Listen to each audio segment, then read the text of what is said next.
I'm back with yet another new episode of AI Chronicles. And today we have the interesting and yet the one that is trending topic in AI. Today I have Dave Brewster. How are you doing, Dave? If you could I'm introduce yourself. yeah, I'm doing great. Thank you. Yes. So, hi, my name is Dave Brewster. I'm currently working on a project called Eidolon AI, which is an agent services framework, which is very appropriate. This is my seventh company I've been part of. So a seven-time entrepreneur, and it spans lots of things from all the way from AI when I went to school at Ohio State way back when through application servers to transactional apps, and then finally my last company was Paxata, which is a data prep company, which I founded with three other people. That's awesome. Seven-time entrepreneur. That's Yeah. patience, I'd say. Yeah. Patience and ambition. I respect that. Yeah. But yeah, today I would really love to chat about autonomous agents. And as I mentioned earlier, it's been very trending, and people are, getting their hands on building some of these agents, trying to understand what they are. So I'd love to talk about that with you. And to start with, I'd love to know, what do you think is an autonomous agent? Yeah, it's a great question. I mean, when we introduce what we do over and over and over again, we get the question, "What's an agent? What's an agent? What's an agent?" Hmm. An autonomous agent, though, is quite more specific. So, to me, an autonomous agent is anything that can automate a task behind the scenes in an intelligent way, right? So, writing code for you, or even writing a doc for you, more than just a simple you prompt and it answers kind of idea. So, typically, it involves multiple agents. Typically, one of those agents is a planner of some type, and the other one or more workers. There's many different possible topologies for agents, but typically that's what you see. So yeah, I mean, it's a very interesting question because, as you said, it's super trendy. Everybody has a different idea what an autonomous agent is, and everybody has a different idea of the level of autonomy it should provide. So I like to keep the answer super basic and super general, and really say it's anything that can make decisions on its own, or and or plan and or produce a task. Yeah, the answer is that. Awesome. Yeah. Okay. And what do you think are the different components of an autonomous agent? Yeah, that's a very good. I mean, I started to get into it a little bit, and like I said, there's many different topologies, but um, so in my opinion, you need some sort of planner, right? You need something that can plan the work to be done, to know when something is done, when something is still in transit, and then you need some sort of scheduler. Sometimes that's the same, sometimes it's different, to schedule the work to be done for that agent. So I'm an example kind of person. So I really like examples, right? So at one point of Mhm. my uh, my work history, I worked for a company called Guidewire Software, and we did insurance software. And one of the things that would be really amazing in the insurance industry is an agent that can autonomously decide if a claim should be flagged for further review or not further review in an insurance company. And these tools, agents, whatever you want to call them, have been around for a long time. But to kind of meet the bar of autonomy in an agent here, I would think that agent, collection of agents, whatever you want to call it, I like to call a collection of agents super agent, but Okay. I think that may be my unique term. But anyways, Mhm. too much Phineas and Ferb from when my kids were young. Anyways, so so that super agent, that claim super agent, would be responsible for understanding and making those decisions. So what does that mean, right? You need something that can plan on how to make that decision, what needs to be done. So that could be code, right? That doesn't have to be autonomous, that part. That could be code. That could be a whole different kind of machine learning algorithm that's there, that is a planner. That's its job, to be a planner. Um, and maybe that's fed by an LLM that takes unstructured data, puts in unstructured data so that planner can can make a decision. Um, then you need a scheduler, right? You need something that can schedule those tasks. I like to break those two things up. A lot of people don't, but I like to break those two things up. You want something that can schedule the tasks for all the other agents, so that you know when something is done, you know when something is of good quality, et cetera, et cetera. And then of course you need the workers, right? So Yeah. you need, and that's really important in the Gen AI world. What we're finding, and what everybody in the field is finding, is that an LLM typically is good at one task. If you overwhelm it with too much, too many decisions, the ability to make too many decisions, maybe is a good way of saying it, or the ability to opinion too much on many tasks, it tends to hallucinate, it tends to wander, it tends to Mm. do lots of crazy things. So, so the best workers in any kind of agent scenario are workers that do one thing. So, in our world, we have workers that search the web. We have workers that scrape web pages. Those aren't the same agents, and they're Mm. not the same agents because those tasks that you're giving them, each one can do them better and individually. We have lots of different agents like that, but in this claim example, kind of maybe to keep the thread going, right? You may have a worker uh, that would fetch the claim and pull out the relevant bits that you would need to see if it should be flagged or not. All right, and then you would probably have a worker that would make a decision on and rate the different bits of the claim, um, high, low. That may be the same agent, that may not, but that would rate the different bits on whether or not they need to be flagged. And then finally, you would probably have a decision maker, right? This is a pretty simple example, but you have some sort of decision maker. Um, but those to me are the different parts. Mm. There's another topology, which is a manager worker topology that I've seen, where you still have a planner or a scheduler or the same thing, but you always have a manager available to a worker to ask questions in Okay. case they get confused. Mhm. And that there's been a lot of research into that lately, about what that means and how that can be useful at an organization, in an enterprise trying to do enterprisey like things. So there is some success for that. I haven't seen a ton of success, but it's a super interesting idea. Yeah. Oh, so from what I understand, is it deliberately why people are building it to perform just a single task, or do you think these agents can do multitasking as well? Yeah, I think they can do multitasking, right? So it depends on the granularity of the task, I think is the answer to the Okay. question, right? Is there an Yeah. agent that can do everything in the world? We're very far off from that. We're Yeah. Yeah. super I far bet. off from that, right? Like, but is there an agent that can, so take a personal assistant agent, right? That's super Mm. popular. Is there a personal assistant agent that can have multiple abilities? Of course, right? Like, Mhm. and can those abilities grow over time? Yes, but you will see, again, it comes back to the planner. um, if the planner is responsible for doing too much, it Mhm. probably will hallucinate. If it's a Gen AI agent, it probably will hallucinate. So you would want to break that down and maybe have a hierarchy of agents there.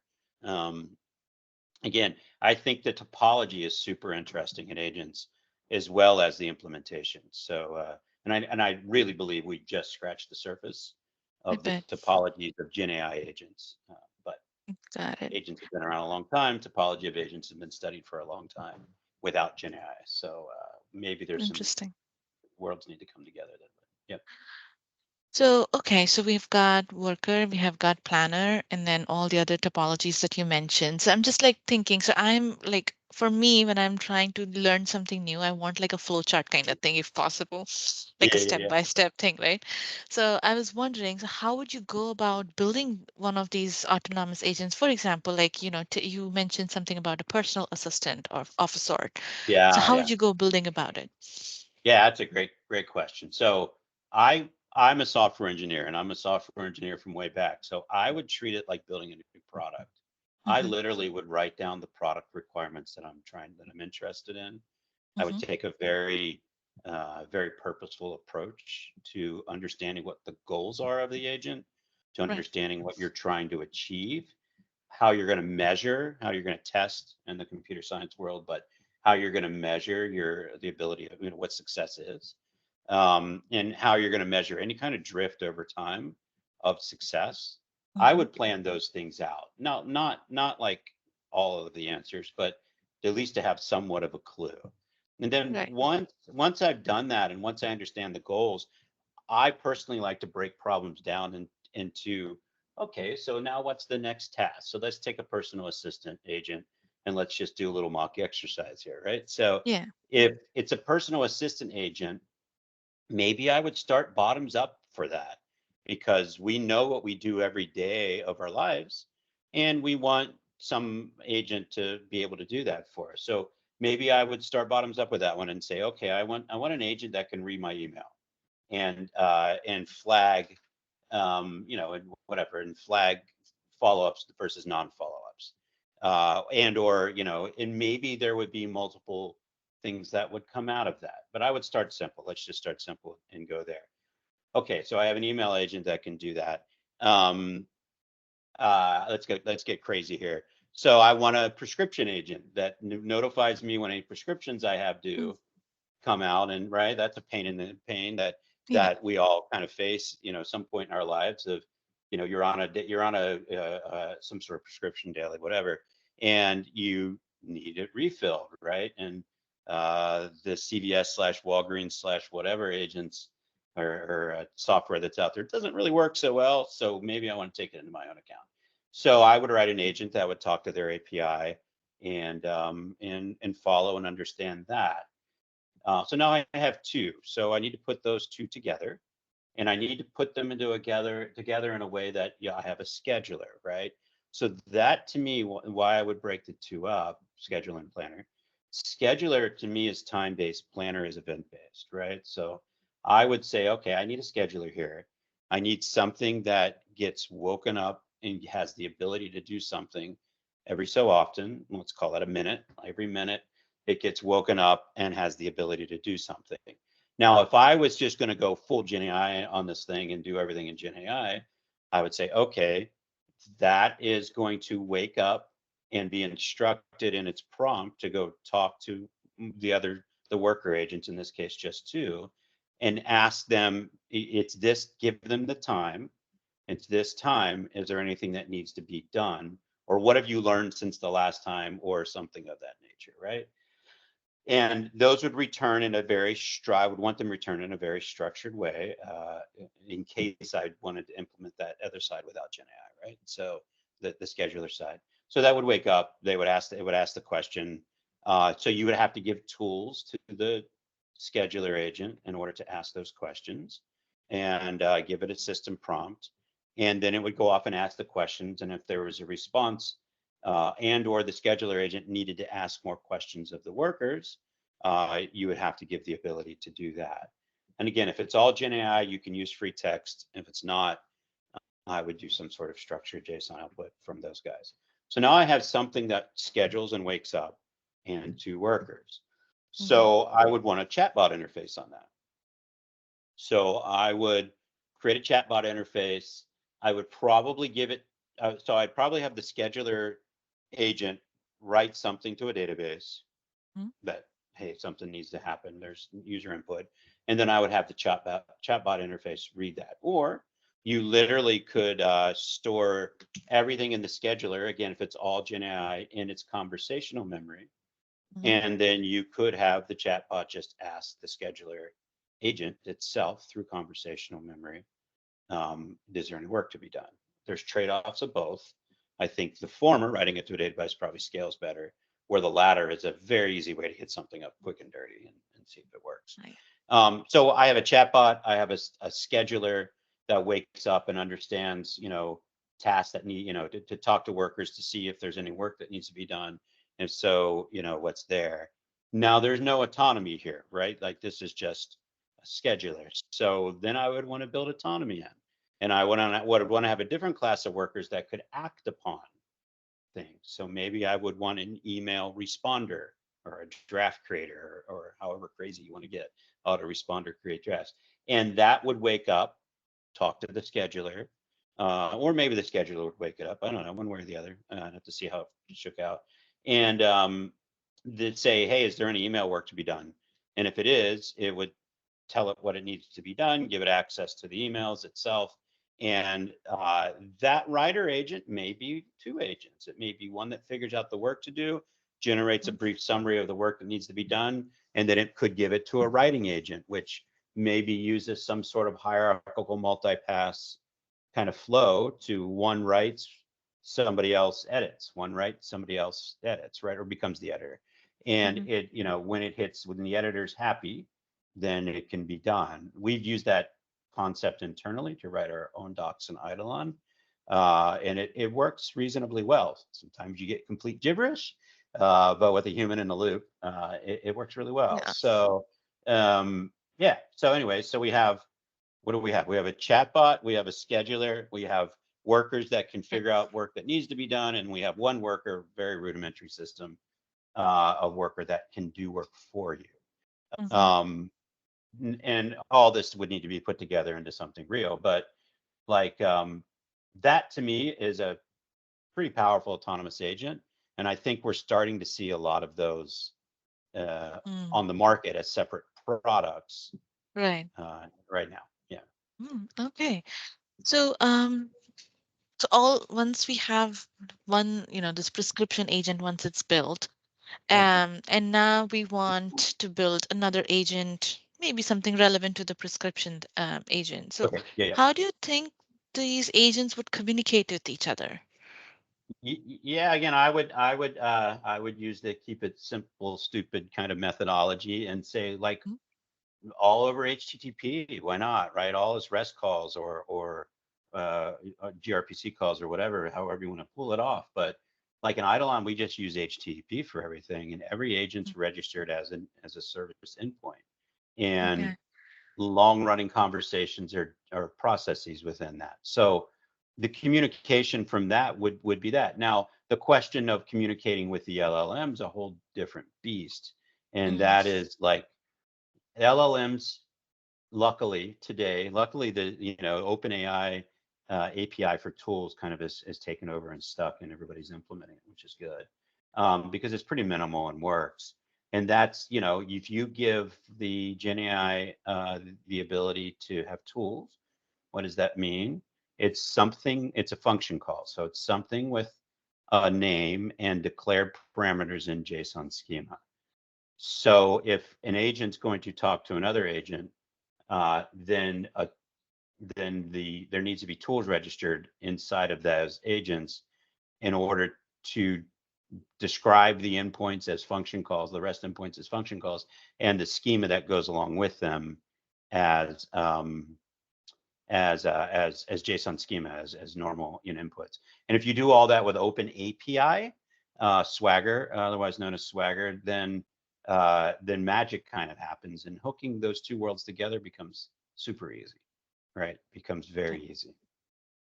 Hey, awesome.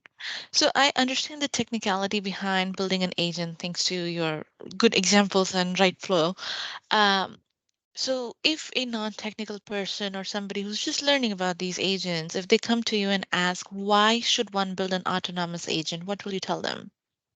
Um, because it's going to be the future of everything. No, that's my facetious answer. But yeah, so I mean, I'll give you an example. I'll give you a great example. So last Hmm. week I presented at a venture VC fund conference, Okay. and we had whipped up a really quick venture agent at Eidolon that lets you find companies and lets you then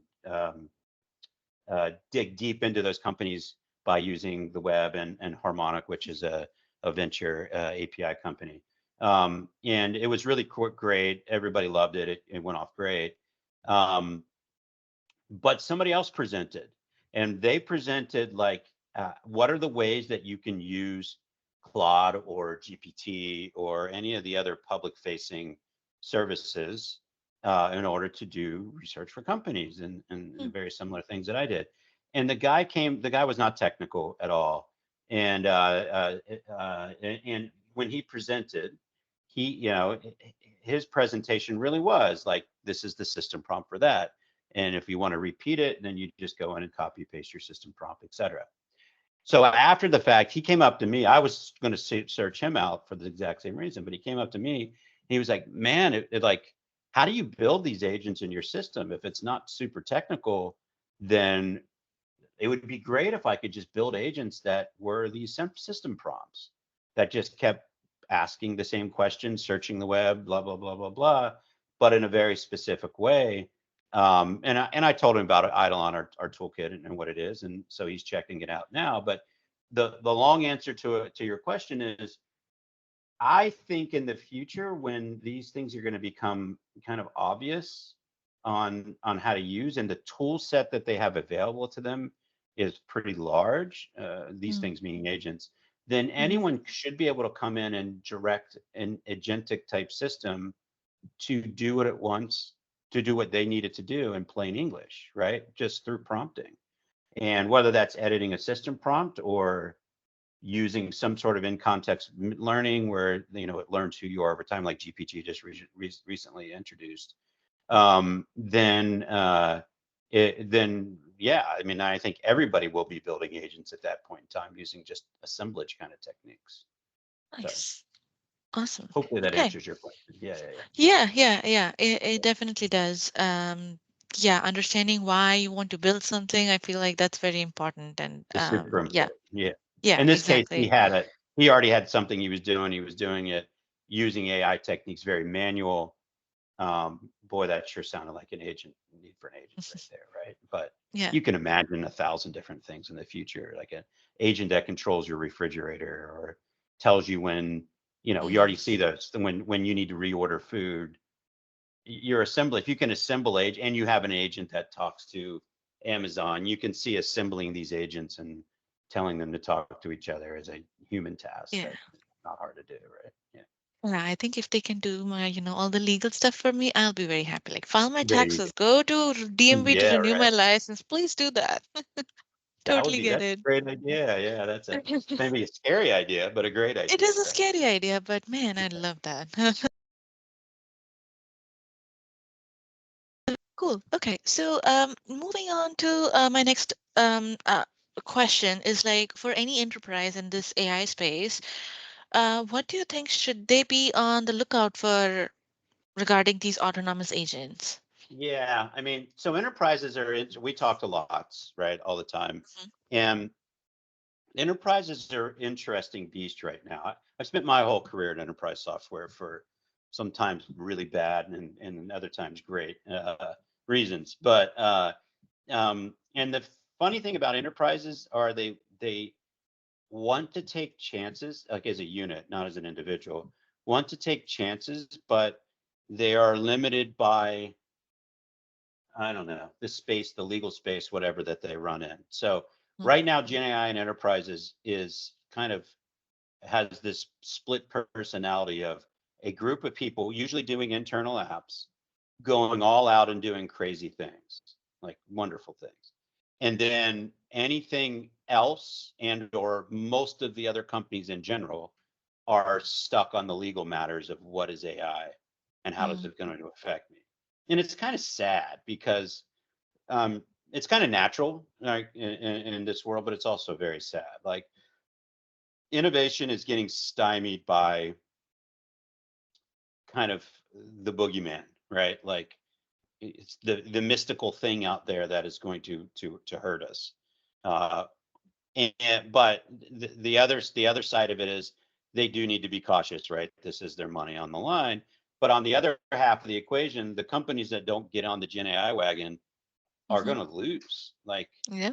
they're going to, I mean, and this is the natural cycle of giant company that too big to fail fails because of some technology thing that happens, and the smaller company takes its place, and innovation happens. So it's very normal as well, but we're seeing it on a very broad global, not just, even all the way up to enterprise 10, enterprise 20 size companies, right? We're seeing it everywhere. So that's kind of funny. Now, having said that, where do I see enterprises being successful today in what they're doing? I think there's the simple ones: customer success, understanding sentiment of customer, understanding what your customer wants, in mass, Mm-hmm. is a holy grail of a lot of enterprise companies, especially retail or other public facing ones.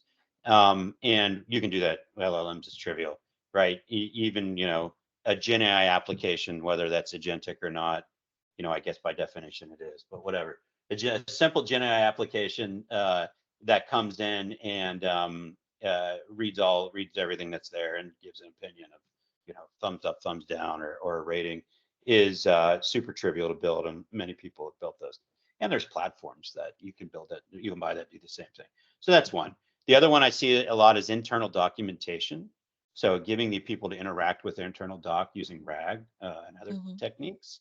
And that's interesting because I would say about half of the companies fail to be able to do that themselves, which is funny because it's super trivial to do, but is using techniques that people don't understand, and the toolkits that are kind of, most of the toolkits out there, especially the early ones, are kind of confusing to use and really hard to use.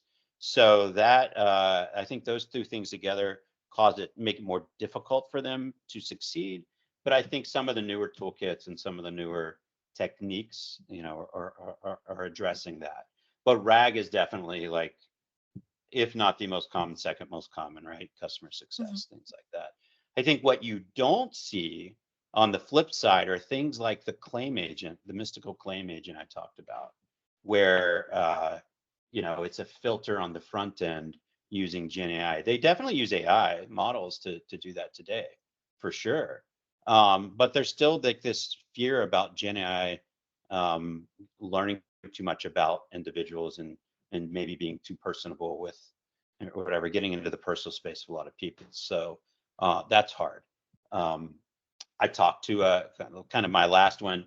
I talked to a friend of mine who was at a healthcare records company, startup.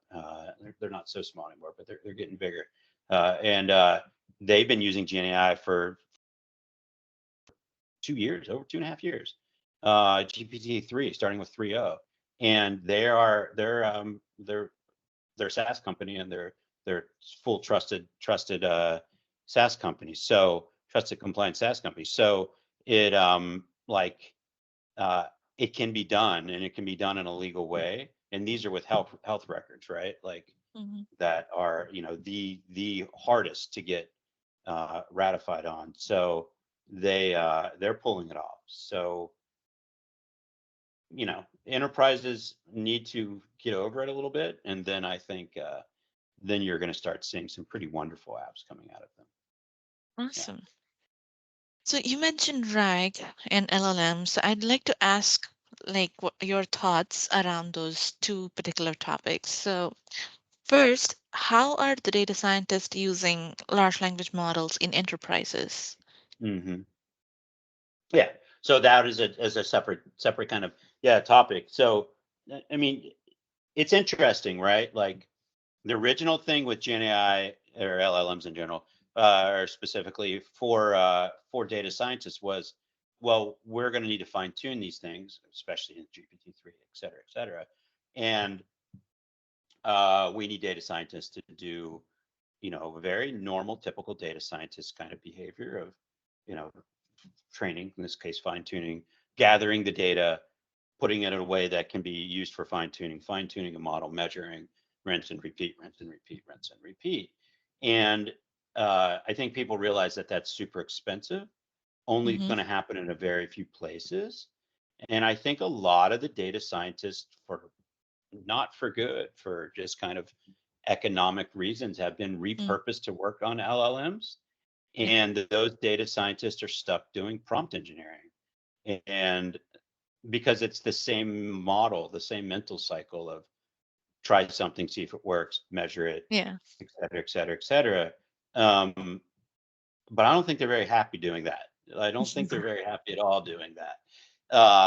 That's what I've heard from friends. But it's happening, and it's weird. It's happening in the enterprise more than anywhere, because they've hired all these data scientists, and they were doing wonderful work creating models. et cetera, et cetera, et cetera. The whole LLM craze hit. That was their, their AI budget. So Mhm. they repurposed all of the data scientists, and they're stuck doing prompt engineering. And the amount of frictions it's causing in enterprises is immeasurable, right? Like the way a data scientist thinks about a problem is not the same way that a computer scientist thinks about releasing enterprise software. Those are two different kind of ways to do things. Yeah. And that friction of, well, the data scientists start doing the work and it's not architected, designed, following enterprise security models, on and on and on and on and on, right? There's many reasons. No blame to anyone. That's just two different jobs, right? That friction's being felt where the enterprise architecture, like, hey, we're going to put this thing live. And they're like, oh, no, you're not. Like, did you do this? Did you do that? Right? Like, how's it secured? Did you get security? Blah, blah, blah, blah, blah. And it's just getting to be kind of brutal in the enterprise. And I think also the early gen toolkits around any kind of Gen AI stuff has been really focused and geared towards the data scientists. And I think again that creates friction in the enterprise around everything I just mentioned. Like, how do I deploy it? What's the Yeah. security? How do I call it as a service, et cetera, et cetera, et cetera. So those two worlds are colliding now. If it's a pure data scientist, how to measure success, that's there. We talked about some testing methodologies and techniques a little earlier. Data scientists can really help in that. But Mm. again, I think data scientists want to be and belong to be working with classic, AI models, not doing prompt engineering. I think that's a waste Yeah, of their I bet. talent abilities. Yeah. So and I probably don't feel alone. Now, when will that change in a budget? I think it's going to Hmm. require a budget cycle. I've seen some companies changing that this year, but probably not until next year, right? Got it. Okay. Depending on their budget cycle, right? But that's what I've seen is it's going to align with a budget cycle, Makes unfortunately. sense. Uh-huh. Yeah, Yeah, yeah. When it it's comes the to way enterprise budgeting, works. yeah, that's where all the bits are off. Yeah. Um, cool. I'm gonna leave you with one last question. So I know that you're working idle on AI. I've heard about it and read through as well. But for the audience, I'd love to hear from you. What are you doing with autonomous agents at Eidolon AI? Yeah. So, I mean, Eidolon is an agentic framework, but it's a general way to create. It's a basic way to create Gen AI applications. We expose everything as a service, so it makes it very easy for existing apps to call into your Gen AI application, and treat it as service methods. That makes it be easily deployable, easily scalable, et cetera, et cetera, et cetera. I think the other big thing that we've done is separate concerns of communicating with the LLM from the rest of the business logic. We created this component called an agent processing unit, and Okay. it has a very simple interface, an event-based interface, and the goal is everything LLM based is there. How do I Mm. handle memory? Should I do in context learning? How do I call tools? How do I generate images and audio and speech in LLMs that don't have that, right? So this APU concept wraps a bunch of that together, and it's kind of an assembly, like Lego blocks where you can assemble and add different bits to it and make it be strong and more powerful. And then that coupled with, agents as services, full Swagger, OpenAI, Open API compatible allows agents to be born, I guess, or agents to happen very easily, where your business logic is at the agent level and everything else is completely modular and pulled away from each other. So it allows you to do simple things like if you want an agent to call another agent, you just list the agent as a name Mm. for agent one to call agent two. Agent two is just referred to by agent one, and its public interface gets registered by tools. Now, of course, you can do more config than just that, but that's like the simplest possible way to do it. It's multi node, multi machine, multi you could deploy, like you could deploy an agent machine is what we call it. You could deploy it in Amazon and another one in Azure near your data, and they can communicate with each other. So all communications over HTTP, it's pretty easy. There are a lot of blog posts recently about the architecture and things like that. And of course, the docs are getting to be quite rich. So eidolonai.com is the website, and everything's open source. Wow, I didn't mention the most That's important thing. charming one. That's a Everything is charming open point. source. Yeah. Yeah, everything is open source. They're completely 100%. So yeah, please go check it out. And the last plug, we're always looking for people to help us develop it. If you have some spare moments, either on the UI side or the backend side, we would love the help and attention. There you Fantastic. go. Yeah, thank you so much for sharing all your knowledge and experience. It was a very good learning point for me because I am not in this field, not in the autonomous agents part of the field, I would say. But it's getting hyped up. I'm like, okay, I want to jump on it and understand it. So I'm sure my audience would also love it. So thanks again, Dave, for your time. Thanks. Appreciate it.